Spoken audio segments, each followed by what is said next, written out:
The human man standing in Brenna Erdstone's doorway looked as though he might faint, and she could not entirely blame him. Nathaniel Chorus was a cobbler by trade, a dance caller at festivals when the mood struck the village, and by his own cheerful admission, the worst dancer in 3 counties. He stood barely taller than Brenna herself, narrow-shouldered and lean, with calloused hands that knew leather and all better than any partner's waist. His brown hair stuck up at odd angles as though he had been running his fingers through it, and his hazel eyes were wide with something between terror and fascination as he stared at the orc woman who had just asked him to be her dance partner at her daughter's wedding. "You want me," he said slowly, as though testing each word for hidden traps, "to dance the traditional bride's mother-partnered dance at Ilvenna's wedding, in front of the entire village, and every orc family from here to the eastern hills." "Yes," Brenna said. She kept her voice steady, though her heart hammered against her ribs. She had rehearsed this conversation a dozen times in her head, but none of those imagined versions had prepared her for the reality of standing on a human man's doorstep, hat literally in hand, begging for help that should never have been hers to beg for. "I know it is a great deal to ask." "A great deal," Nathaniel repeated. He leaned against the doorframe, and Brenna noticed that his knuckles had gone white where they gripped the wood. "Mistress Erdstone, I called the harvest dance last autumn. I know every step of every dance in the valley. But knowing and doing are different creatures entirely, and I have stepped on more toes than I can count. They let me call because my voice carries and I remember the patterns. They do not let me dance because I am a menace to anyone foolish enough to take my hand. I know." Brenna's voice came out rougher than she intended. She cleared her throat and tried again. "I know you are not a dancer, but you are kind and you are respected, and you are the only human man in this village who has never crossed the road to avoid walking past my home." Something shifted in Nathaniel's expression. The panic did not leave entirely, but it made room for something softer, something that made Brenna's chest tighten in a way she had not felt in the 16 years since her husband died defending their farm from raiders. Every orc man refused.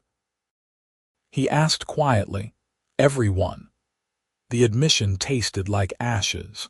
"They say Ilvenna is a traitor to her kind for marrying Thomas Weaver. They say I am worse for blessing the match. None will stand with me at the wedding, and tradition demands the mother of the bride must have a partner for the ceremonial dance." She met his eyes, lifting her chin even as humiliation burned through her. "If I have no partner, Ilvenna cannot marry in the proper way. The wedding will be seen as incomplete, the marriage as somehow lesser. I will not let my daughter begin her life under that shadow." Nathaniel was quiet for a long moment, his gaze searching her face. Brenna forced herself not to look away. She was 43 years old, an orc woman with green skin weathered by 2 decades of farm work, small tusks that curved up from her lower jaw, and pointed ears that had heard every whispered slur the village children thought she could not catch. She had raised Ilvenna alone after her husband's death, had built her small weaving business from nothing, had earned every callus on her broad hands and every line around her dark eyes. She would not flinch now. "You practiced the dance growing up?" Nathaniel asked. "Every orc girl learns it," Brenna said. "The steps are passed down mother to daughter, father to son. It is meant to honor the bride's parents, to show that love and partnership continue even as the daughter makes her own new bond. And you need a partner who can learn it in how long until the wedding?" 4 months. Nathaniel let out a breath that was almost a laugh. 4 months to teach a man with 2 left feet an intricate traditional orc dance that will be performed in front of everyone who matters to your daughter. He shook his head, but he was smiling now, a crooked thing that did something strange to Brenna's pulse. "When do we start?" Relief hit Brenna so hard she swayed. She caught herself on the door frame, her hand landing just inches from Nathaniel's. "You will do it." "Truly, I will try," he said. "I cannot promise grace, Mistress Erdstone, and I will certainly promise bruised feet for both of us. But I can promise I will practice until my legs fall off if that is what it takes." His smile faded into something more serious, more earnest. "Your daughter deserves her proper wedding, and you deserve to dance at it with your head high. If I can help with that, then I count it an honor, however badly I stumble through it." Brenna realized she was gripping her hat so tightly that the brim had crumpled in her hands. She forced her fingers to relax, smoothing the fabric with shaking hands. "Thank you," she said, and the words came out barely above a whisper. "You cannot know what this means." "We'll start tomorrow evening," Nathaniel suggested, "after I close the shop. I'll need you to teach me the steps from the beginning, and I warn you now that I am a slow learner when it comes to anything that requires my feet to cooperate with the rest of me." "Tomorrow evening," Brenna agreed. She settled her hat back on her head, tucking a strand of dark hair shot through with silver behind one pointed ear. "I will bring diagrams of the dance pattern, and perhaps a salve for the inevitable injuries." Nathaniel laughed outright at that, the sound warm and surprisingly musical for a man who claimed no rhythm. "Wise woman, I'll lay in extra bandages." Brenna left his cottage walking on air, hardly noticing the way old Marjorie Cooper narrowed her eyes from across the lane, or how the blacksmith's apprentice stared openly at the sight of an orc woman emerging from the cobbler's door. She had a partner. Ilvenna could have her proper wedding. Everything else could wait. The first lesson nearly ended in disaster before it even began. Brenna had cleared the largest space in her cottage, pushing the loom and the storage chests against the walls to create an area just barely large enough for two people to move through the dance patterns. She had drawn the steps on a large piece of parchment, the footwork marked in careful detail, and she had prepared herself for awkwardness, for frustration, for the reality of teaching a human man, a dance meant to be learned in childhood.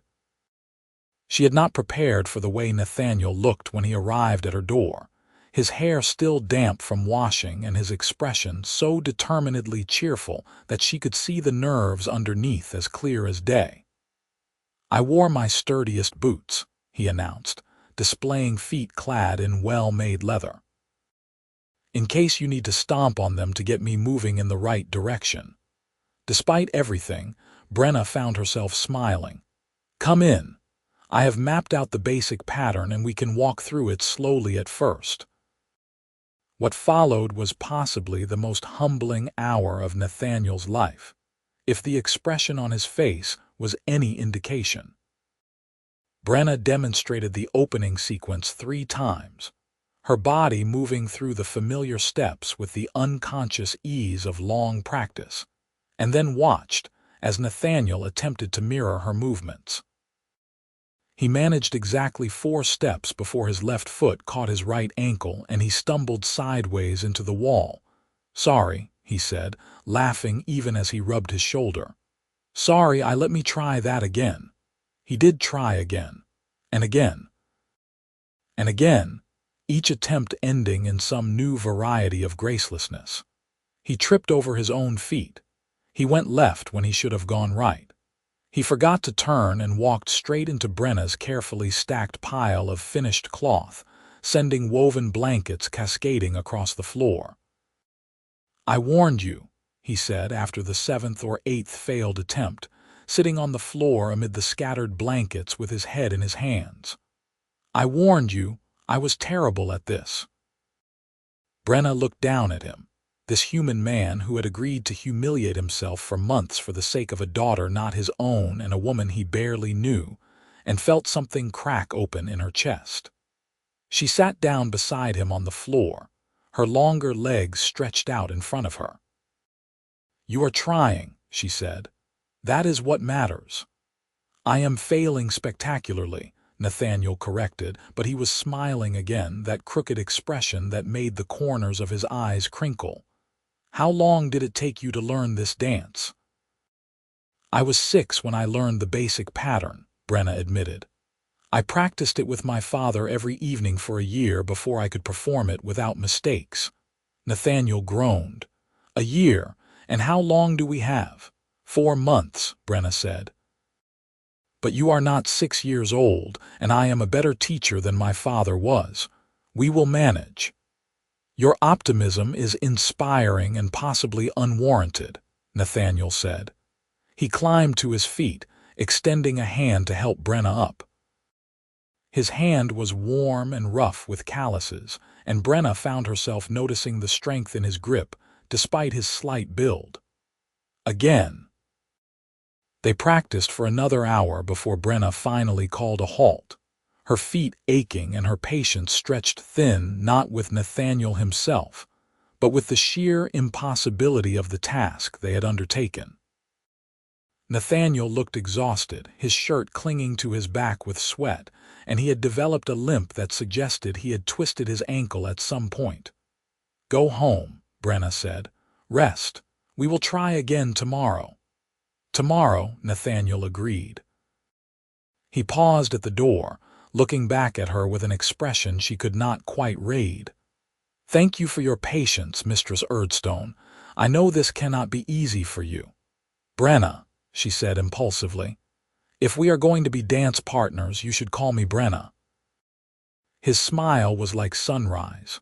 Brenna, and you should call me Nathaniel, though most people shorten it to Nate. Nathaniel, Brenna said, trying the name in her mouth. It felt strange and intimate and right all at once. I will see you tomorrow, Nathaniel. After he left, she stood in her cottage amid the scattered blankets and the abandoned diagrams, and tried to understand why her heart was racing. The second week brought marginal improvement and significant gossip. Nathaniel still could not make it through the opening sequence without at least one misstep, but he had stopped falling over entirely, which Brenna counted as a victory. He came to her cottage every evening after closing his shop, arriving with unfailing punctuality, and usually with some small offering, a pair of leather slippers he had made to replace her worn ones, a handful of early apples from the tree behind his cottage, a terrible joke that made her laugh despite herself. The village noticed. Of course the village noticed. An orc woman and a human man meeting every evening, the curtains drawn and the lamp burning late into the night. It did not matter that they were practicing a traditional dance, that nothing untoward was happening, that Brenna's door remained properly unbarred as was appropriate for a widow entertaining a guest. The whispers followed Brenna to the market and trailed Nathaniel through the lanes.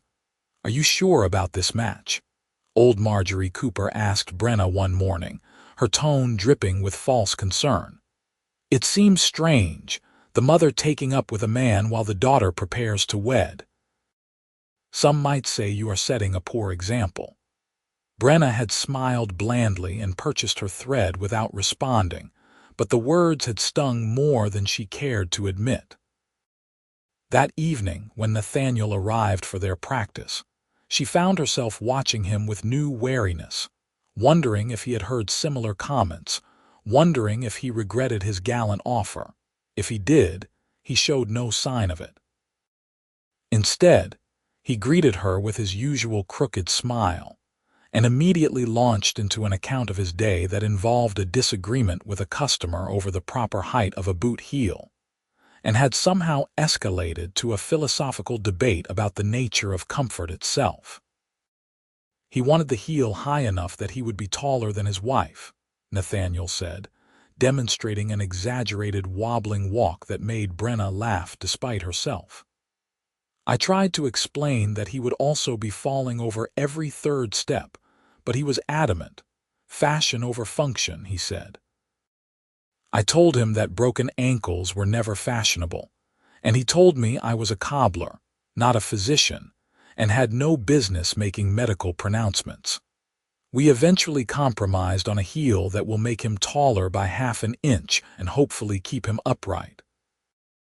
You are good with people, Brenna observed. She had been teaching him the turn sequence, one of the more complex parts of the dance, and they stood close together in the center of the room, her hand resting lightly on his shoulder as she guided him through the proper angle of rotation. I like people, Nathaniel said simply. Even the difficult ones, especially the difficult ones sometimes. They make life interesting. He attempted the turn, moving slowly under Brenna's guidance and managed to complete it without tripping. Did I do it correctly? Yes, Brenna said, and realized she had not released his shoulder. They stood facing each other, close enough that she could see the gold flecks in his hazel eyes, and for a long moment neither of them moved. Then Nathaniel stepped back, clearing his throat. Again. I should practice it until I can do it without thinking. They ran through the turn sequence a dozen more times, and if Brenna's hands lingered a fraction longer than necessary each time she adjusted his position, neither of them mentioned it. By the fourth week, something had shifted. Nathaniel could make it through the first half of the dance with only minor errors, and his confidence had grown enough that he had stopped apologizing after every mistake. Instead, he had taken to narrating his failures in increasingly dramatic fashion. And here we see the cobbler, noble and brave, attempting the crossing step, he announced in a theatrical voice as he moved through the pattern. Will he succeed? Will he maintain his balance? No, he will not, for his left foot has betrayed him once again, the treacherous villain. Brenna found herself laughing so hard she had to sit down, and Nathaniel grinned at her, pleased with himself. If I cannot be graceful, I can at least be entertaining, he said. You are both, Brenna said, and then felt her face heat as she realized what she had admitted. But Nathaniel's expression softened into something warm and wondering, and he did not tease her about the slip. They practiced in comfortable silence for a while after that, the only sounds the soft pad of their feet on the wooden floor and Brenna's occasional quiet corrections.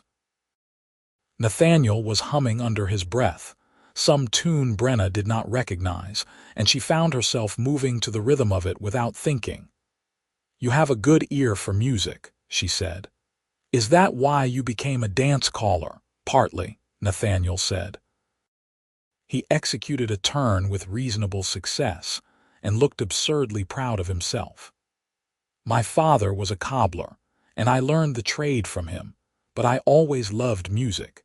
Cannot play an instrument to save my life, my fingers are too clumsy, but I can hear a melody once and remember it forever. The dance calling started as a lark at a festival when I was young. The regular caller had lost his voice, and someone suggested I try it. Turns out I could remember all the patterns and shout them loud enough for everyone to hear. He grinned. The irony of being a dance caller who cannot dance is not lost on me. You are learning, Brenna said. She demonstrated the next sequence, a complex weaving pattern that required the partners to circle each other while maintaining eye contact. This part is difficult. It requires trust. Trust, Nathaniel repeated. He watched her move through the pattern, his gaze focused and intent. Show me again. Brenna demonstrated twice more, then took her position and waited for him to join her. The weaving pattern required them to move in close harmony, their bodies passing within inches of each other, hands almost but not quite touching. It was meant to represent the intertwining of two lives, the delicate balance of partnership. Nathaniel moved through it slowly, carefully, his eyes locked on hers. He did not look at his feet, did not check his position. He simply watched Brenna and moved when she moved, turned when she turned, and somehow, miraculously, he completed the entire sequence without a single mistake.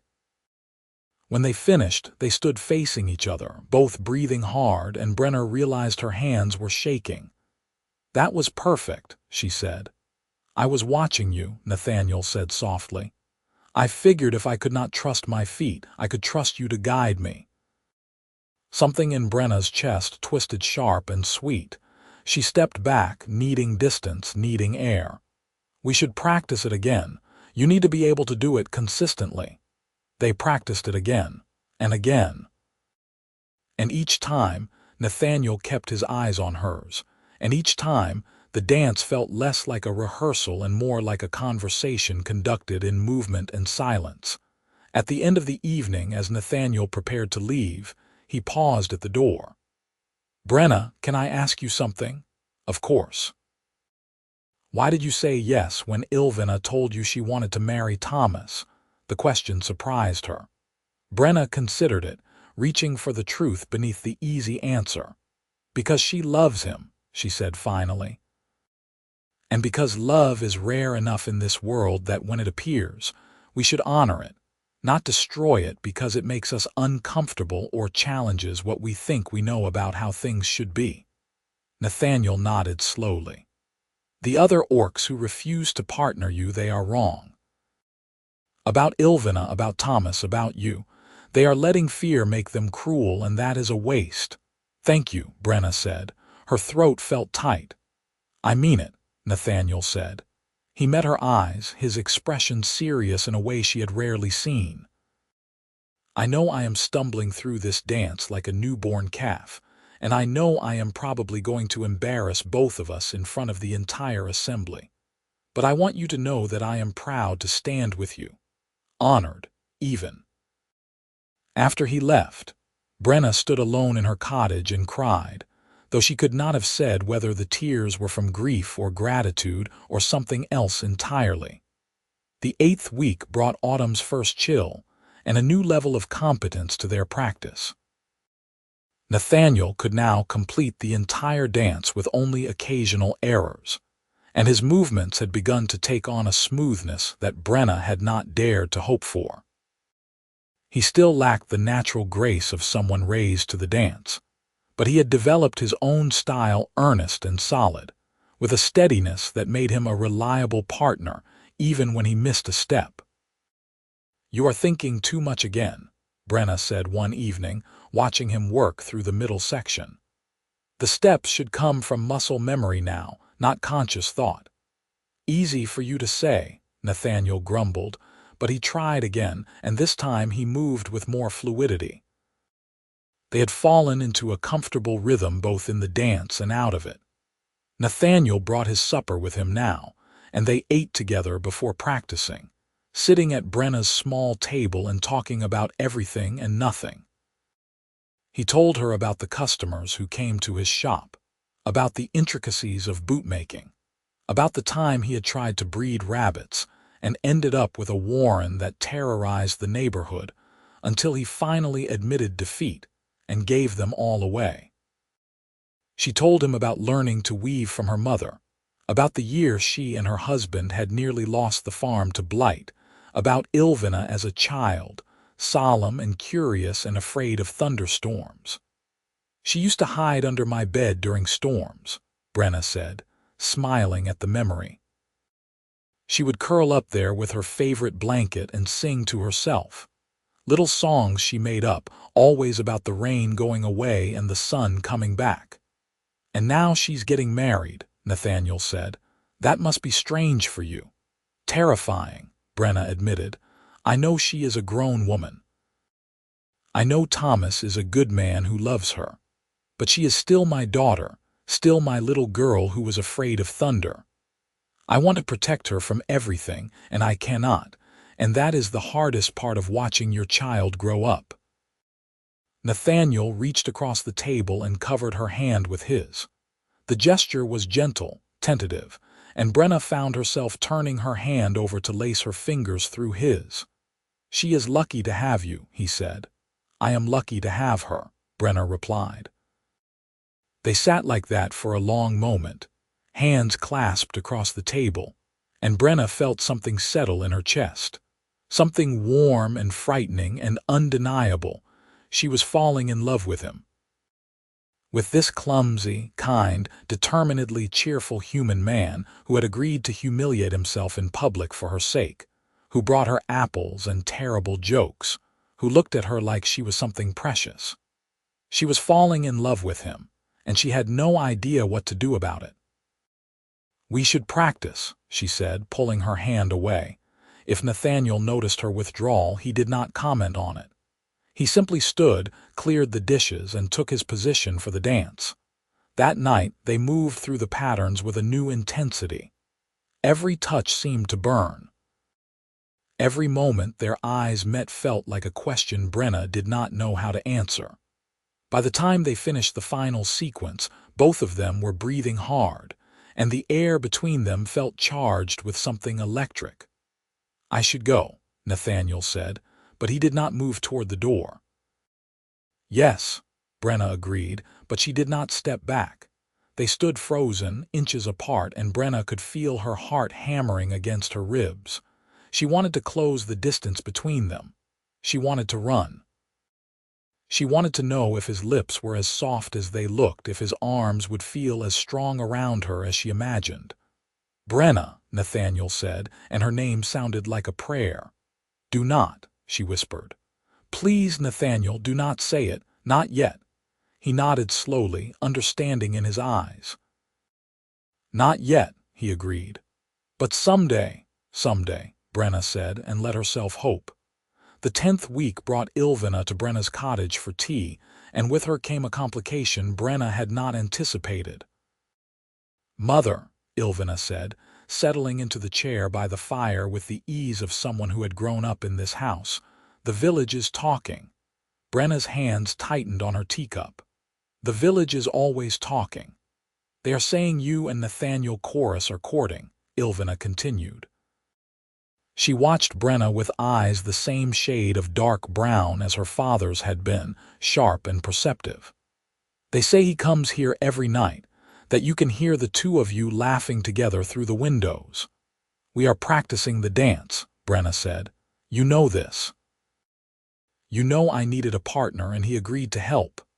"I know," Ilvenna said gently, "but Mother, I also know you. I know the way you light up when you talk about him. I know you have not looked this happy since Father died." Brenna set down her teacup with shaking hands. "What are you saying?" "I am saying that if you care for him, if he cares for you, then you should not let my wedding be the only reason you allow yourself this," Ilvenna said. She leaned forward, taking her mother's hands. "You have spent 16 years putting me first, raising me, protecting me. You have earned the right to some happiness of your own." "I do not know what he feels," Brenna said, the admission torn from somewhere deep inside. "I do not know if he sees me as anything more than a charitable obligation." "Mother," Ilvenna said, and she was laughing now, tears in her eyes, "the man is learning an orc wedding dance. He comes here every single night. He looks at you like you hung the stars. If that is obligation, then I am the queen of the northern mountains." After Ilvenna left, Brenna sat alone in the gathering darkness and let herself think about what her daughter had said.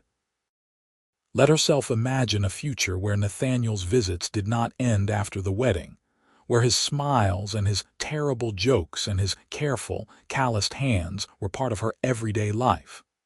Let herself want it with an intensity that frightened her. At the next practice, Nathaniel arrived with wind-blown hair and bright eyes, talking about a boot order that had gone absurdly wrong, and Brenna let herself watch him with new permission. Let herself notice the way his hands moved when he talked, the way his whole face transformed when he smiled, the way he had started touching her more often, a hand at her back to guide her into position, fingers brushing hers as they moved through a turn, casual and constant and careful. "You are staring," Nathaniel said, catching her eye mid-story. "I am listening," Brenna corrected. "You can do both," he said, grinning.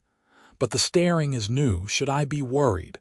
Have I grown a second head and failed to notice?" "You are ridiculous," Brenna said, but she was smiling. "And you are beautiful when you smile like that," Nathaniel said. The words came out easily, casually, as though he had said them 100 times before, and then he seemed to realize what he had admitted. His eyes went wide. That is, I did not mean to." "Yes, you did," Brenna said. Her heart was racing, her mouth dry, but she forced the words out. "You did mean it, and I am glad you said it." Nathaniel stared at her. "You are." "Yes," Brenna said simply. They looked at each other across the small space of her cottage, and something unspoken passed between them. An acknowledgement. A beginning. "We should practice," Nathaniel said finally, but his voice had gone rough. "Yes," Brenna agreed. They moved through the dance, and every touch felt like a promise. The 12th week brought confidence and coordination and a moment of startling beauty. They were practicing the full dance from beginning to end, something they had started attempting only recently. And Nathaniel moved through the patterns with a sureness that made Brenna's breath catch. He still made small errors, a turn slightly too wide, a step landing a fraction off the beat, but he had stopped looking at his feet entirely. Instead, he kept his eyes on Brenna, following her lead with a trust that felt sacred.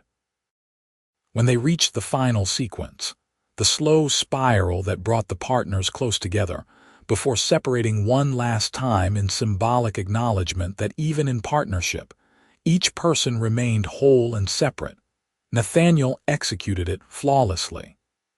His hand found hers exactly when it should. His steps matched hers perfectly, and when they came to the final position, standing face to face with joined hands raised between them, Brenna felt tears prick her eyes. "That was perfect," she whispered. "We did it," Nathaniel said. He was grinning, breathless and triumphant.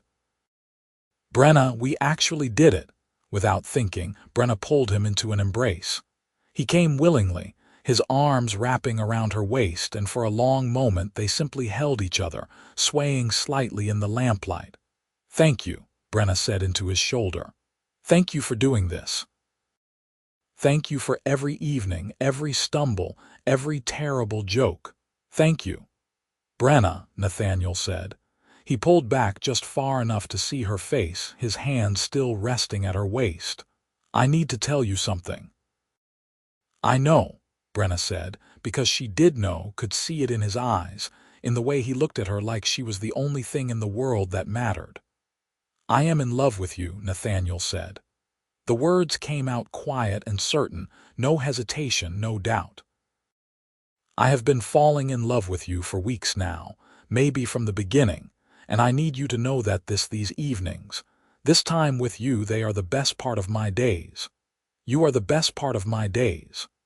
Brenna's hands came up to frame his face, her thumbs tracing the line of his jaw. "I love you too," she said. "I did not mean to, I did not plan for it, but I love you," Nathaniel chorused, "and I do not know what to do about it." "We could start with this," Nathaniel said, and kissed her. His lips were as soft as she had imagined, and his hands were gentle as they cradled her face. The kiss was slow and sweet and searching, a question and an answer all at once, and when they finally broke apart, both of them were shaking. "Oh," Brenna said inadequately. "Oh," Nathaniel agreed.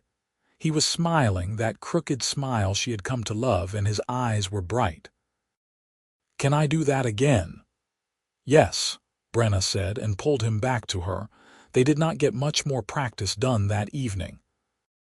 The 14th week brought a letter from Brenna's cousin in the eastern hills, an orc woman who had heard about Ilvenna's upcoming wedding and wanted to make clear her disapproval.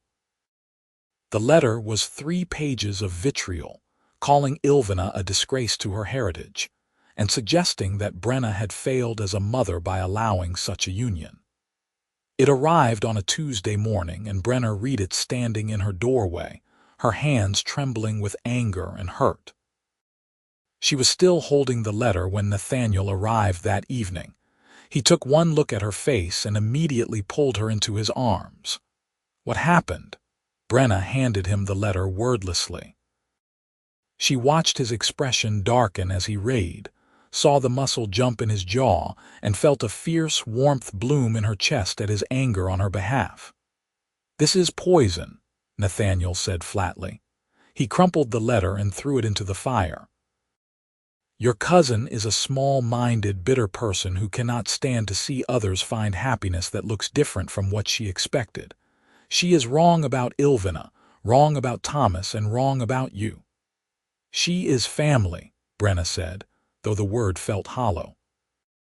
"Family is supposed to support you," Nathaniel said.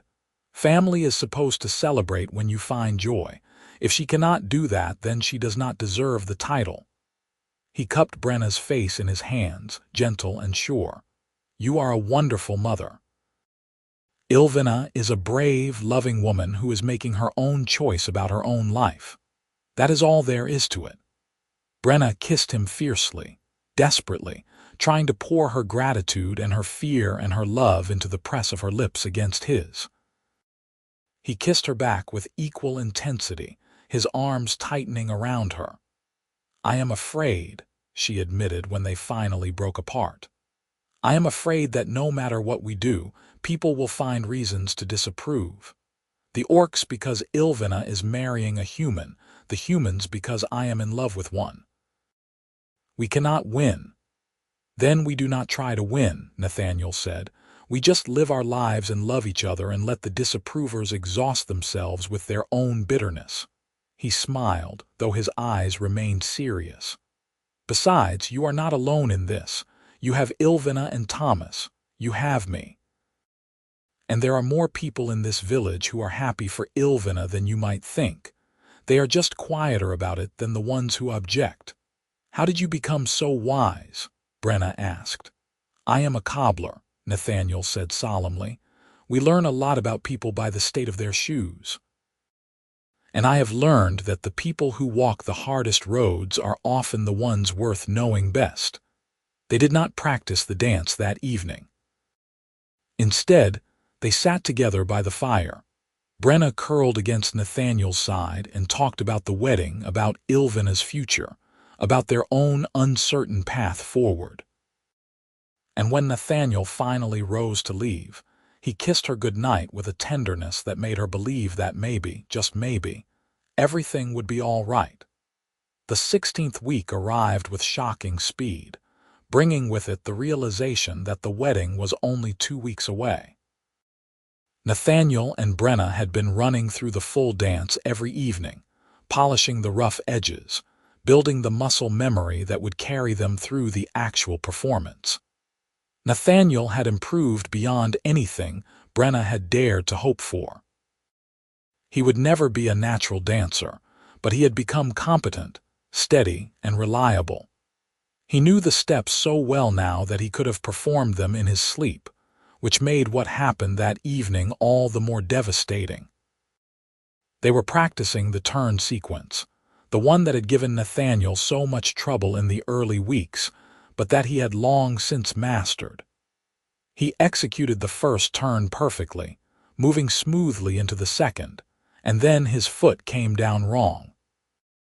There was a horrible moment where Brenna saw the ankle roll, saw Nathaniel's expression shift from concentration to shock, and then he was falling, catching himself hard against the wall. "Nathaniel." Brenna was at his side in an instant, her hands hovering over him, afraid to touch in case she made the injury worse. "Are you hurt? Where does it pain you?" "Ankle," Nathaniel gasped. His face had gone white and sweat beaded on his forehead. I came down on the side of it. I felt it twist." Brenna helped him to a chair, her heart pounding so hard she thought it might crack her ribs. She knelt beside him and gently, carefully, removed his boot. The ankle was already beginning to swell, the skin darkening with the first signs of bruising. "We need to bind it," she said, forcing her voice to remain steady. "And elevate it. I have some herbs that will help with the swelling." She worked quickly, binding the ankle with strips of clean cloth, and preparing a poultice from the dried herbs she kept for just such emergencies. Nathaniel sat quietly through it all, his jaw clenched against the pain, and Brenna found herself blinking back tears. "I am sorry," Nathaniel said finally. "I am so sorry, Brenna. I do not know what happened. I have done that turn 100 times." "Hush," Brenna said. She finished wrapping the ankle and sat back on her heels, looking up at him. "This is not your fault. These things happen." "The wedding is in 2 weeks," Nathaniel said. His voice cracked. "How am I supposed to dance in 2 weeks if I can barely stand now?" That was the question that haunted Brenna through the sleepless night that followed. She sent Nathaniel home in a borrowed cart, with strict instructions to keep his weight off the ankle and to come see her in 2 days so she could check his progress. Then she sat alone in her cottage and tried not to panic. Without a dance partner, Ilvenna's wedding would be incomplete. The tradition demanded it, and Nathaniel, even if his ankle healed cleanly, would not be well enough to perform the intricate footwork the dance required.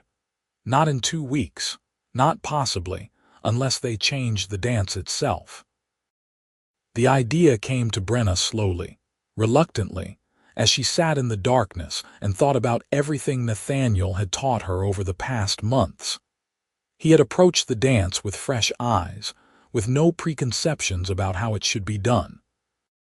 He had made it his own through sheer determination and adaptation, finding ways to compensate for his lack of natural grace with steadiness and precision. What if they took that same approach now? What if, instead of trying to force Nathaniel's injured body to perform movements it could not manage, they adapted the dance itself? The traditional version required complex footwork, rapid turns, moments where both partners bore their full weight on one foot. But the heart of the dance, the meaning of it, was not in the specific steps. It was in the partnership, in the unity of movement, in the visible demonstration of 2 people working together in harmony. They could preserve that heart while changing the form. Brenna spent the next day sketching out variations, testing movements that would require less intricate footwork, that would allow Nathaniel to keep more weight on his uninjured leg. She simplified the turns, eliminated the jumps, added moments of stillness that could be just as powerful as motion. By the time Nathaniel arrived 2 days later, leaning heavily on a borrowed cane, she had a complete new version mapped out. "I cannot do the original dance," Nathaniel said as soon as he saw her. His expression was miserable. "Brenna, I can barely walk. I will not be healed in time." "I have failed you." "You have not failed anyone," Brenna said firmly. She took his hand, led him carefully to a chair, and knelt beside him. "And we are not giving up. We are adapting." She showed him the new version of the dance, walking him through each movement, explaining how she had preserved the meaning while changing the execution. Nathaniel listened with growing wonder, his eyes tracking her movements. "This could work," he said slowly. "Brenna, this is you completely rebuilt the dance." "I rebuilt our dance," Brenna corrected. "The traditional version is beautiful, but it was created by and for people who learned it as children. We are not those people. We are a cobbler and a weaver, a human and an orc, 2 people who found each other late and unexpected. We should have a dance that reflects who we are, not who tradition says we should be." Nathaniel reached for her, pulling her close despite the awkwardness of his seated position and her kneeling one. "You are remarkable," he said against her hair. "Have I told you that?" "Not today," Brenna said and felt him smile. They spent the next week learning the new dance. It was slower than the original, more deliberate, with moments of stillness that felt almost ceremonial. Nathaniel could manage it even with his injured ankle, though Brenna could see the pain that flickered across his face when he put too much weight on it. She adjusted the movements further, finding ways to let him shift his balance, to rest without making it obvious he was favoring one side. "How does it look?" Nathaniel asked after they had run through the full sequence for the first time. "Different," Brenna said honestly, "but beautiful." It looks like us. The real revelation came 3 days before the wedding. They were practicing in the early evening, the last light of the sun streaming through Brenna's windows, and something shifted. They stopped counting steps and started simply moving together. The dance became less about executing specific patterns and more about responding to each other, anticipating each other's movements, finding the rhythm that existed between them rather than the one prescribed by tradition. When they finished, both of them were breathing hard and Brenna realized she was crying. "That was not practice," Nathaniel said softly. "That was real," Brenna finished. "That was real." He crossed to her carefully, his injured ankle still making him cautious, and took her face in his hands. "I love you," he said. "I love you, and I am going to stand with you at your daughter's wedding, and I am going to dance with you in front of everyone who matters, and I am going to be so proud that I will probably forget my own name." "I love you too," Brenna whispered. "I love you, and I am terrified, and I cannot wait." "2 more days," Nathaniel said. "2 more days," Brenna agreed and kissed him in the fading light. The morning of Ilvenna's wedding dawned clear and bright, the autumn air crisp with the promise of changing seasons. Brenna woke early, her stomach churning with nerves, and forced herself to eat a small breakfast before beginning the elaborate process of preparing for the ceremony. The traditional Orc wedding garments had been stored in Brenna's trunk since her own wedding, carefully preserved against time and moths. She drew them out now, shaking the folds from the deep green fabric embroidered with silver thread, and felt a wave of bittersweet memory. She had worn these when she married Ilvenna's father, had danced in them at her own wedding feast, had packed them away thinking she might someday pass them to her daughter. But Ilvenna had chosen to wear a gown in the human style, a compromise that honored both her heritage and her future, and so these garments remained Brenna's alone. She dressed slowly, carefully, binding her hair in the traditional braided crown and fastening the silver clasps that had belonged to her mother. When she finally looked at herself in the small mirror, she saw a woman she barely recognized, elegant and formal, every inch the mother of the bride, but with eyes that held too much fear. A knock at the door made her jump. She opened it to find Ilvenna standing on the threshold, radiant in her white gown, her dark hair woven with flowers. "Mother," Ilvenna said, and her voice broke. "You look beautiful." "As do you," Brenna said. She pulled her daughter into a careful embrace, mindful of the elaborate clothes they both wore. "Are you ready?" "I am terrified," Ilvenna admitted. "Half the village thinks I am making a terrible mistake, and the other half is only attending out of curiosity to see if we can actually pull this off. And I keep thinking about all the things that could go wrong." "Then think instead about Thomas," Brenna said, holding her daughter at arm's length so she could look into her eyes. "Think about the way he looks at you. Think about the life you are going to build together. The people who disapprove do not matter. What matters is that you love him and he loves you, and you are brave enough to choose that love even when it is difficult." "Did you ever think you would fall in love again?" Ilvenna asked.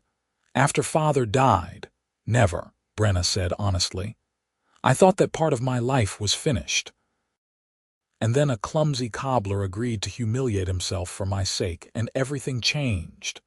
"He is good for you," Ilvenna said. "I can see it. You are happy in a way I have not seen since I was a child." "I am," Brenna said. "I am happy and terrified and so full of hope I can barely breathe." "Much like you, I suspect," Ilvenna laughed, wiping at her eyes. "We are a pair, are we not?" "We are," Brenna agreed. "Now come. It is time." The wedding was held in the village square, an open space large enough to accommodate the assembled guests. Chairs had been arranged in neat rows, and someone had woven garlands of autumn flowers to mark the aisle. Brenna took her place at the front, her heart pounding, and watched as the guests filed in. The division was immediately visible. On one side sat the human guests, Thomas's family and friends, dressed in their festival best and talking in excited whispers. On the other side sat the handful of orcs who had chosen to attend, not many. Brenna noted with a pang, but more than she had feared. Ilvenna's childhood friends, a few distant cousins, and one elderly uncle who had always been kind. And there, in the middle, sitting in the front row on the human side but clearly visible to everyone, was Nathaniel. He wore his finest clothes, a dark coat that Brenna suspected he had made himself, and his hair had been neatly combed. His ankle was still wrapped, and he leaned a cane against his chair, but his face was bright with joy as he caught her eye and smiled. Brenna smiled back, feeling some of her fear ease. The ceremony itself was beautiful, a carefully constructed blend of human and orc traditions. Thomas stood at the front, his hands shaking as he watched Ilvenna approach. When she reached him, he took her hands, and the look that passed between them made Brenna's throat tight. They spoke their vows in both languages, honoring both heritages, and when they were pronounced married, the cheer that rose from the assembled guests sounded genuine and joyful. Brenna allowed herself to hope that maybe, just maybe, this would be all right. Then the music started for the mother and partner dance, and Brenna's heart kicked hard against her ribs. Nathaniel rose from his seat, leaning on his cane, and made his way carefully to where Brenna stood.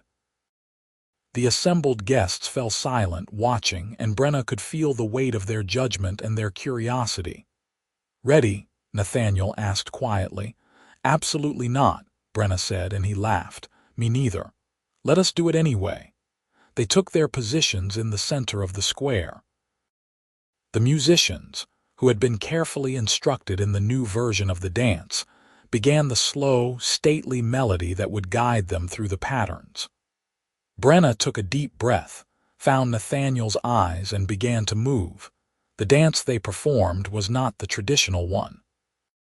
It was slower, more deliberate, with simplified footwork and moments of stillness that transformed the frenetic energy of the original into something more meditative.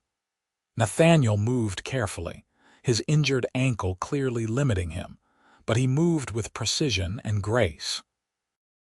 And every time their eyes met, every time their hands found each other in the prescribed patterns, Brenna saw the love shining in his face. They wove through the sequences they had practiced so many times, the movements as familiar now as breathing. The turn that had injured Nathaniel's ankle had been replaced with a slow circle, both of them moving in unison. The complex footwork had been simplified into something that emphasized partnership over individual skill, and somehow the changes made the dance more powerful, not less. Because this dance was not about demonstrating mastery of an ancient tradition. It was about two people finding a way forward together, adapting when circumstances changed, creating something new from the bones of the old. When they reached the final sequence, the slow spiral that brought them close together, Brenna felt tears blur her vision. Nathaniel's hand was warm and steady in hers. His smile was bright as the sun. And when they came to the final position, standing face to face with joined hands raised between them, the applause that erupted from the watching crowd sounded like thunder. Brenna looked out at the assembled guests and saw people on both sides of the aisle standing, clapping, some of them openly crying. She saw Ilvenna beaming, her hand clasped in Thomas's. She saw the elderly orc uncle nodding in approval. She saw old Marjorie Cooper looking surprised and grudgingly impressed, and she saw Nathaniel looking at her like she had hung the stars. "We did it," he said, his voice rough. "We did," Brenna agreed. The rest of the wedding feast passed in a blur of food and music and carefully polite conversation. Brenna sat at the high table with Ilvenna and Thomas, watching as her daughter accepted congratulations and well wishes from an endless stream of guests. Nathaniel had returned to his seat, his ankle clearly paining him, but he caught her eye across the crowded square and smiled. As the afternoon wore into evening and the formal reception gave way to more relaxed celebration, Brenna slipped away from the high table and made her way to where Nathaniel sat. "Dance with me," she asked, extending her hand. Nathaniel looked down at his wrapped ankle ruefully. "I am not sure I am in any condition for more dancing today." "Then sit with me," Brenna said, settling into the chair beside him. "I find I am tired of being the center of attention." "You were magnificent," Nathaniel said. He took her hand, lacing their fingers together right there in front of everyone. "You know that, right? You were absolutely magnificent." "We were magnificent," Brenna corrected. "I could not have done it without you." "Funny," Nathaniel said, his tone light but his eyes serious. "I was just thinking the same thing." They sat together in comfortable silence for a while, watching as Ilvenna and Thomas took to the dancing area for their own first dance as a married couple. The young couple moved with easy grace, their joy palpable, and Brenna felt her heart swell with pride and happiness. "Brenna," Nathaniel said quietly, and something in his voice made her turn to look at him. "I have been thinking about something." "That sounds dangerous," Brenna teased, but her pulse had quickened. "We spent months learning to dance together for someone else's wedding," Nathaniel said. He was still holding her hand, his thumb tracing gentle circles on her palm. "And I have loved every single moment of it. Every stumble, every bruise, every evening spent in your cottage learning the steps. I have loved learning to move with you, learning to anticipate you, learning to be your partner." "Nathaniel," Brenna breathed, understanding beginning to dawn. "I do not have a ring," Nathaniel said. "And this is probably terrible timing, asking you at your daughter's wedding. But I cannot wait another moment. Brenna Erdstone, I love you more than I knew it was possible to love someone. You are strong and kind and brave and beautiful, and you make me want to be a better man. Will you marry me? Will you let me spend the rest of my life learning your rhythms and matching my steps to yours?" Brenna felt tears spill down her cheeks, but she was smiling so hard her face hurt. "Yes," she said. "Yes, absolutely yes." Nathaniel's answering grin was incandescent. He cupped her face in his hands and kissed her right there in the middle of the wedding feast, in front of all the assembled guests, and Brenna kissed him back without hesitation or shame. When they finally broke apart, Brenna became aware of renewed applause and looked around to find that they had, once again, become the center of attention. Ilvenna was clapping hardest of all, tears streaming down her face, and Thomas was grinning beside her. "I guess this means I should start planning another wedding," Ilvenna called out, her voice carrying across the square. "Eventually," Brenna called back. "Let us get through yours first." But as the celebration continued around them, as the music swelled and the dancing resumed and the autumn evening deepened toward night, Brenna found herself imagining it. Her own wedding, with Nathaniel standing beside her. A new beginning, unexpected and wonderful proof that love could find you at any age, in any circumstance, if you were brave enough to accept it. "What are you thinking about?" Nathaniel asked, his arm around her shoulders, her head resting against his chest. "The future," Brenna said. "Our future." "Tell me," Nathaniel said. So she did. She told him about the life she imagined they could build together, about the home they could make, about the quiet joy of everyday partnership. She told him about her hopes and her fears, about the challenges they would face and the happiness they would find. And Nathaniel listened, his heartbeat steady beneath her ear, and added his own dreams to hers. They talked as the celebration went on around them, as Ilvenna and Thomas cut the wedding cake, and the musicians struck up a lively tune. They talked as the sun set and the torches were lit, casting dancing shadows across the square.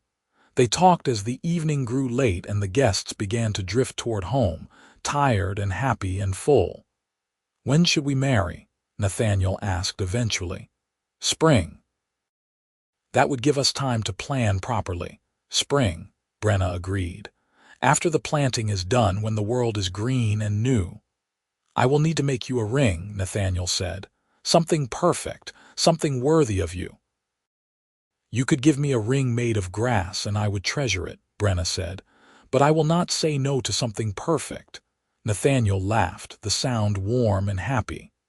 "I love you," he said. "Have I mentioned that recently?" "Not in the last 5 minutes," Brenna said. "I was starting to worry." "I love you," Nathaniel repeated, dropping a kiss on the top of her head. "I love you, and I cannot wait to marry you, and I promise that I will practice our wedding dance until I can do it perfectly even with 2 broken ankles." "Please do not break both your ankles," Brenna said, laughing. "One is quite enough." As the last of the guests departed and the musicians packed away their instruments, Ilvenna and Thomas came to say their goodbyes. The young couple was leaving for a brief wedding trip to Thomas's aunt's farm, 2 days away, and they wanted to get on the road early the next morning. "Thank you, Mother," Ilvenna said, embracing Brenna tightly. "For everything. For blessing this marriage, for standing with me, for showing me what real courage looks like." "You did that yourself," Brenna said. "I just tried not to get in your way." "And thank you," Ilvenna said, turning to Nathaniel, "for taking care of my mother, for making her happy, for being exactly the partner she needed." "The honor is entirely mine," Nathaniel said. He had risen from his seat despite his injured ankle, and he clasped Ilvenna's hand warmly. "Welcome to the family, even if the wedding has not happened yet." "I think we are already family," Ilvenna said, smiling. "The wedding is just making it official." After the young couple had gone, Brenna and Nathaniel stood together in the emptying square, surrounded by the remnants of the celebration. Flower petals littered the ground and the torches burned low, but the night was warm and clear and the stars were bright overhead. "Walk me home?" Brenna asked. "Always," Nathaniel said. They made their way slowly through the quiet village, Nathaniel leaning on his cane and Brenna matching her pace to his. The night was peaceful, the only sounds the distant hoot of an owl and the soft pad of their footsteps on the dirt road. When they reached Brenna's cottage, they stood in the doorway for a long moment, neither quite ready to say good night. "I should go," Nathaniel said, but he made no move to leave. "You should," Brenna agreed and pulled him inside. They sat by the fire, talking about everything and nothing, until the flames burned down to embers and the night outside began to lighten toward dawn. They talked about Nathaniel's shop and Brenna's weaving, about where they would live after they married, and whether they should keep both cottages or combine households. They talked about the challenges they would face, the prejudice they would encounter, the people who would disapprove of their union. "It will not be easy," Brenna said. "You know that, right? Some people will never accept us." "I know," Nathaniel said. He was sitting on the floor, his back against Brenna's chair, her fingers running through his hair in a gentle rhythm. "But I have spent enough of my life worrying about what other people think. I would rather spend the rest of it loving you." "You say the most wonderful things," Brenna murmured. "I mean them," Nathaniel said. "Every word." When the first light of dawn began to color the sky, Nathaniel finally rose to leave. He kissed Brenna goodbye at the door, a long, sweet kiss that tasted like promise and hope, and then limped off toward his own cottage, his cane tapping a steady rhythm on the road. Brenna stood in her doorway watching him go, her heart so full she thought it might burst. Then she went inside, banked the fire, and fell into bed with a smile on her face. The weeks following Ilvenna's wedding passed in a strange, suspended happiness. Nathaniel's ankle healed slowly, the swelling gradually subsiding, the pain fading to a dull ache. He was back in his shop within a week, though he moved more carefully now, mindful of his injury. And every evening he came to Brenna's cottage, sometimes to share a meal, sometimes simply to sit together by the fire and talk. The village gossip shifted from Ilvenna's scandalous marriage to Brenna's upcoming one, but the tone was different now. The wedding dance had done something unexpected. It had shown the community a different kind of partnership, one built on adaptation and mutual support rather than rigid tradition. People who had been skeptical about Ilvenna and Thomas found themselves reconsidering, and people who had dismissed Brenna as a tragic figure, an orc widow destined to spend the rest of her life alone, now saw her as something else entirely. "I heard Marjorie Cooper defending you in the market yesterday," Nathaniel reported one evening, his eyes dancing with amusement. "She was arguing with the butcher about interspecies marriages, and she actually said that love was love, and if you and I wanted to make fools of ourselves, that was our business and nobody else's." "Marjorie said that?" Brenna asked, astonished. "She did," Nathaniel confirmed. "I nearly dropped the boots I was carrying. Progress comes from strange places, apparently." As winter approached, they began making concrete plans for their own wedding. Nathaniel wanted a simple ceremony, just close friends and family, but Brenna found herself wanting something more. Not grand exactly, but meaningful. A celebration that honored both their heritages, that demonstrated to the community that such unions could work, could thrive. "What if we invited everyone?" she suggested one evening. "The entire village. Make it a real festival, a celebration that brings people together rather than dividing them." Nathaniel considered this, his head tilted. That would be a lot of work, and a lot of potential for disaster if people who disapprove decide to make trouble. "It would also be a lot of potential for healing," Brenna countered. "Ilvenna's wedding showed people that human and orc can make a life together. Ours could show them that it is not just possible but joyful." "You want to throw a party for people who have spent years treating you as an outsider," Nathaniel said. It was not quite a question. "I want to show them a different way," Brenna said. "I want to prove that their fear and their prejudice are a choice, and there is another choice available if they are brave enough to take it." Nathaniel pulled her into his arms, holding her close. "Then that is what we will do," he said. "We will throw the biggest, most joyful wedding celebration this village has ever seen, and we will invite everyone, and we will dance until dawn." "You and your optimism," Brenna said, but she was smiling against his chest. "You love my optimism," Nathaniel countered. "I love you," Brenna corrected. "The optimism is just a bonus." Winter deepened, bringing with it cold winds and the first snow. Nathaniel's ankle had healed completely by then, though he remained cautious about putting too much weight on it.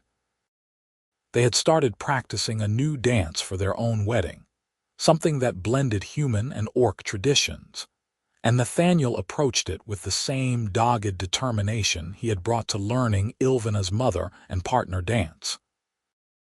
"I refuse to trip over my own feet at my own wedding," he declared after one particularly frustrating practice session.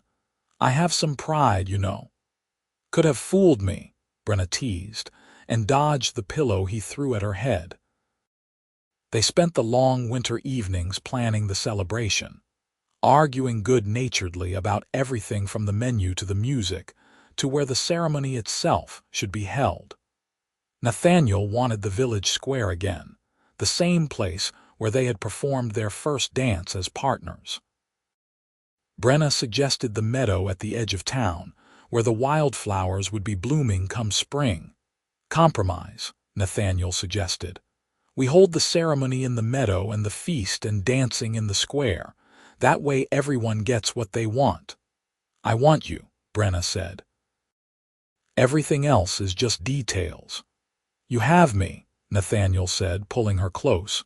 You have had me since that first terrified moment when you asked me to be your dance partner, and I was too much of a fool to say no.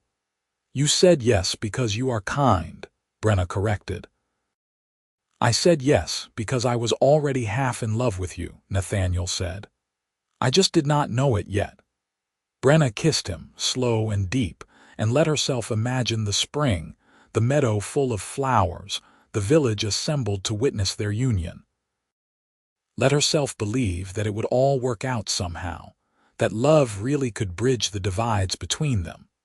When Ilvenna and Thomas returned from their wedding trip, they brought news that made Brenna's heart swell with joy and terror in equal measure. Ilvenna was pregnant, barely 2 months along but already starting to show the early signs. You are going to be a grandmother, Ilvenna said, laughing and crying at the same time. How does that feel? Terrifying, Brenna admitted. Wonderful. Impossible. Am I old enough to be a grandmother? You are 43, Ilvenna said. That is plenty old enough. I am engaged to be married and about to become a grandmother, Brenna said wonderingly. What a strange, beautiful life this is turning out to be. Nathaniel, when he heard the news, swept Ilvenna into a careful embrace and then did the same to Thomas. Congratulations, he said warmly, both of you. This child is going to be so loved. Will you be a grandfather? Ilvenna asked him, and Nathaniel looked startled. If you want me to be, he said. I would be honored.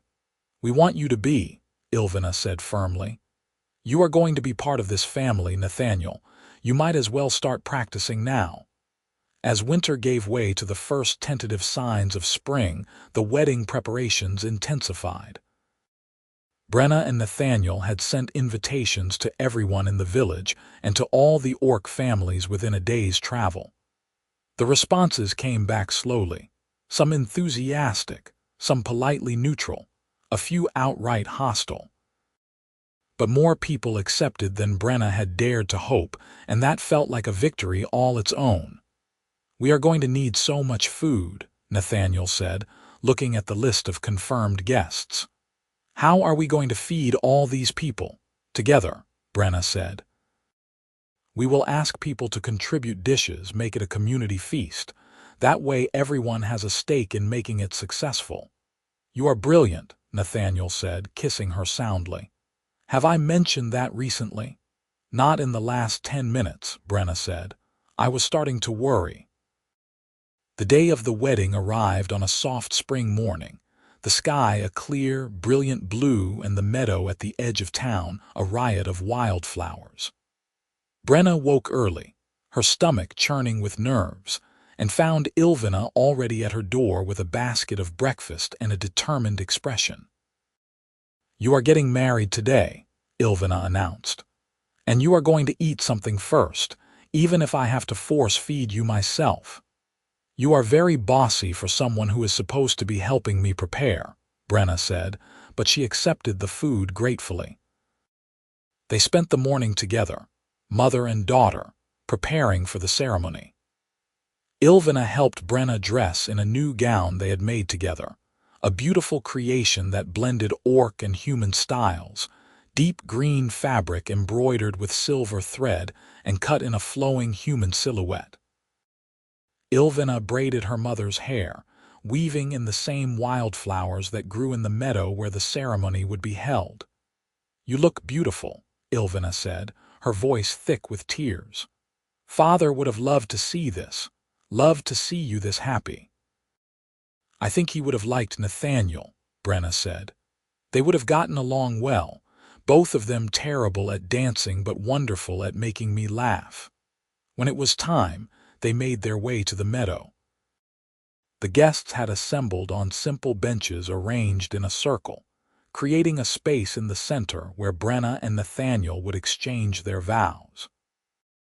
Brenna saw humans and orcs sitting together, saw Thomas's family and what remained of her own orc relatives, saw old friends and new acquaintances and people who had come simply out of curiosity. And at the front, standing with the village elder who would perform the ceremony, was Nathaniel. He wore a dark coat that made his eyes look almost golden, and his hair had been carefully combed, and his smile when he saw her was bright enough to rival the sun. Brenna walked to meet him through the meadow grass, her hand in Ilvenna's, and felt her heart steady with each step. This was right. This was real. This was the future she had not dared to dream of, standing in a circle of wildflowers and waiting for her. "Hello," Nathaniel said when she reached him, and his voice was rough with emotion. "Hello," Brenna replied and took his hands. The ceremony was simple and beautiful, a blending of traditions that honored both their backgrounds. They spoke vows in both languages, promising to love and support each other through whatever came. They exchanged rings that Nathaniel had made, simple silver bands that caught the light as they slipped onto each other's fingers. And when the elder pronounced them married, the cheer that rose from the assembled guests was joyful and genuine. "I love you," Nathaniel said, his forehead pressed to Brenna's, his hands cupping her face. "I love you too," Brenna said, and kissed her husband for the first time. The feast that followed was everything Brenna had hoped for and more. The village square had been transformed with garlands and ribbons, and long tables groaned under the weight of contributed dishes.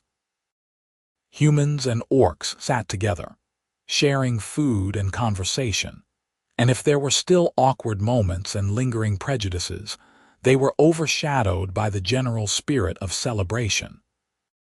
As the afternoon wore into evening and the musicians tuned their instruments for dancing, Nathaniel stood and offered Brenna his hand. "May I have this dance?" he asked formally. "You may have every dance," Brenna said, letting him lead her to the center of the square. They moved through the wedding dance they had practiced so carefully, the one that blended both their traditions, and it was perfect. Not flawless, Nathaniel still had moments of uncertainty, still relied on Brenna to guide him through the more complex sequences, but perfect in the way that mattered. Perfect because it was theirs, because it reflected who they were and the journey they had taken to reach this moment. When the formal dance ended, the musicians struck up a livelier tune, and the other guests joined them.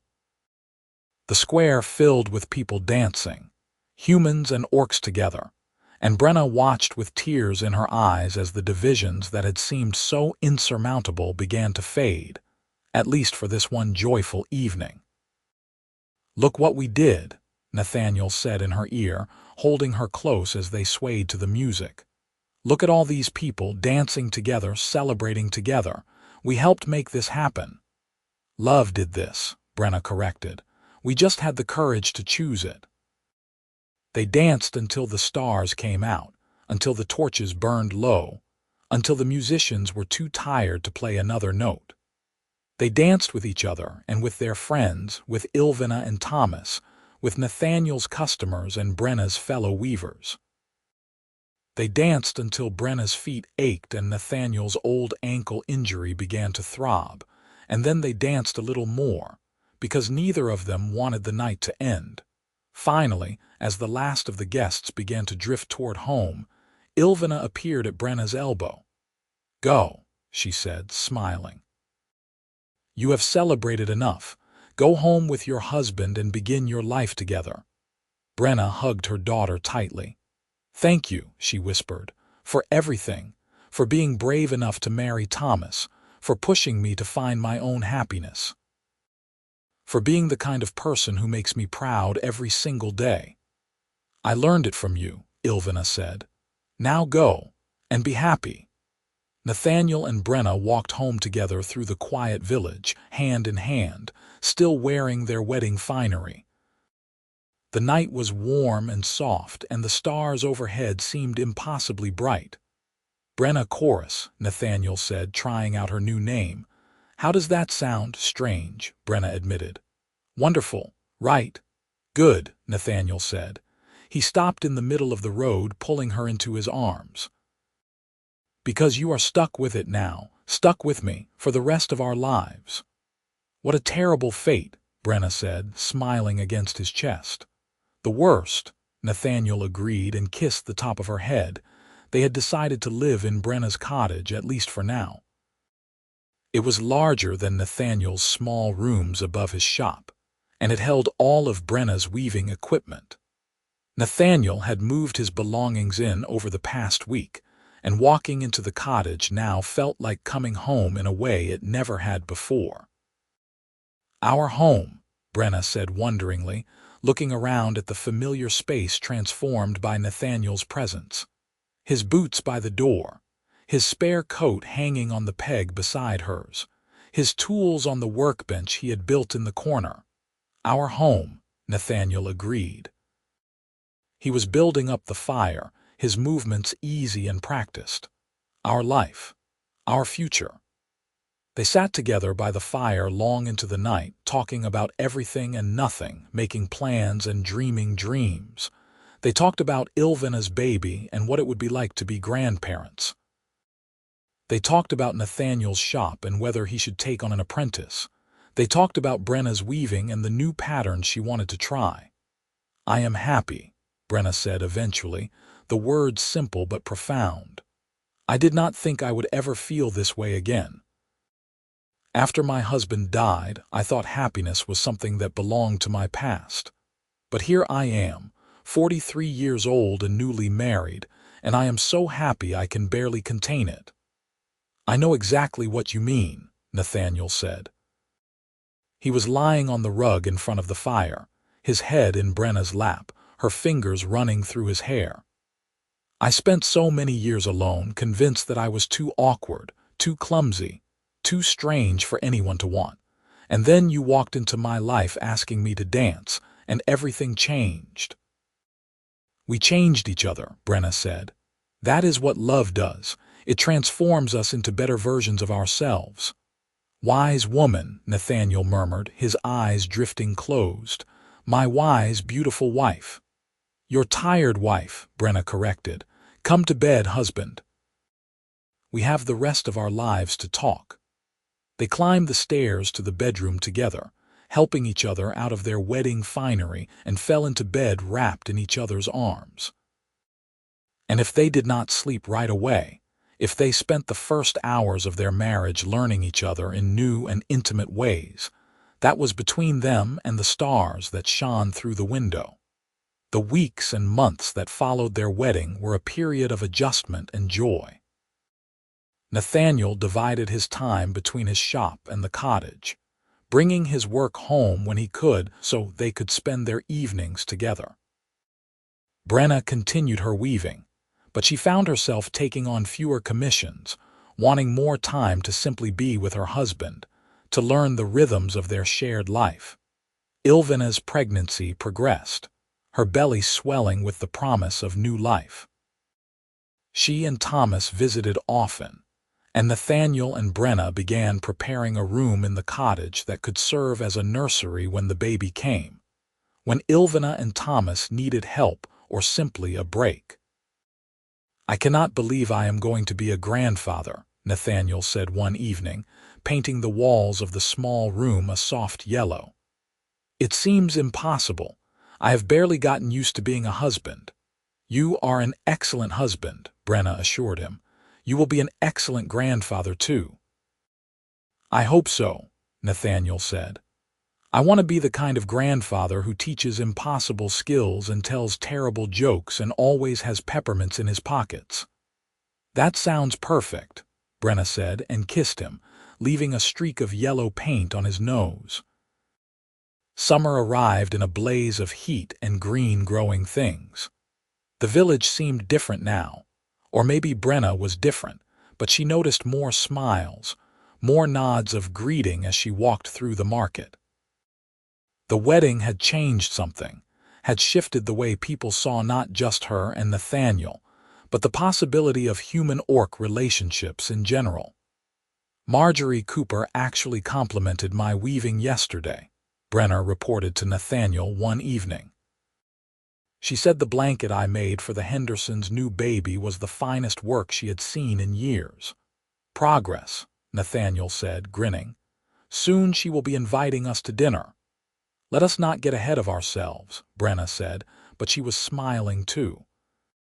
When Ilvenna went into labor on a hot afternoon in late summer, Brenna was there, holding her daughter's hand and wiping her forehead and whispering encouragement. Nathaniel waited downstairs with Thomas, both men pacing nervously, and when the baby's first cry rang out, they charged up the stairs together. The baby was a boy, small and perfect, with his mother's dark eyes and his father's straight nose. Ilvenna named him Marcus after Thomas's grandfather, and when she placed the infant in Brenna's arms, Brenna felt her heart crack open all over again. "Hello, little one," she whispered.